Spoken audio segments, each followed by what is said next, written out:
বৃষ্টির সাথে খিচুড়ির সম্পর্ক জন্ম-জন্মান্তরের। আমাদের এখানে কয়েকদিন ধরেই বৃষ্টি হচ্ছে। যদিও খিচুড়ি খাওয়ার জন্য আমি বৃষ্টির অপেক্ষা করি না। চান্স পেলেই বানিয়ে ফেলি। যাই হোক, আজকে আমি যে খিচুড়ির রেসিপিটা শেয়ার করব তা হলো কাঁচা মুগ ডাল দিয়ে তৈরি। অনেকেরই মুগ ডালের খিচুড়িতে গ্যাস হওয়ার সম্ভাবনা থাকে। কিন্তু কাঁচা মুগ ডাল দিয়ে বানালে গ্যাস হওয়ার সম্ভাবনা অনেকটা কমে যায়। প্রথমে আমি সমপরিমাণে সোনা মুগ ডাল ও আতপ চাল ভিজিয়ে রেখেছিলাম। তারপর ঘরে যা যা সবজি ছিল ছোট ছোট করে কেটে নিয়েছিলাম। প্যানে তেল গরম হয়ে এলে সবজিগুলো হালকা করে লবণ দিয়ে ভেজে নিলাম। তারপরে সেই তেলে দারচিনি, এলাচ, শুকনো লঙ্কা, জিরে ফোড়ন দিয়ে ভিজিয়ে রাখা চাল ও ডাল দিয়ে দিলাম।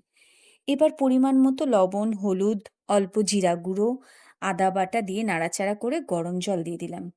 আমি কিন্তু রান্নাতে গরম জলই ব্যবহার করি। স্বাদের জন্য একটু বাদাম ও কিশমিশ দিয়ে দিয়েছিলাম। তারপর হালকা আঁচে ঢাকা দিয়ে রান্না হতে দিলাম। কিছুক্ষণ পর যখন প্রায় চাল ডাল সেদ্ধ হয়ে এসেছে, তখন ভেজে রাখা সবজি দিয়ে আর কিছুক্ষণ নাড়াচাড়া করার পর চিনি ও ঘি দিয়ে নামিয়ে নিলাম।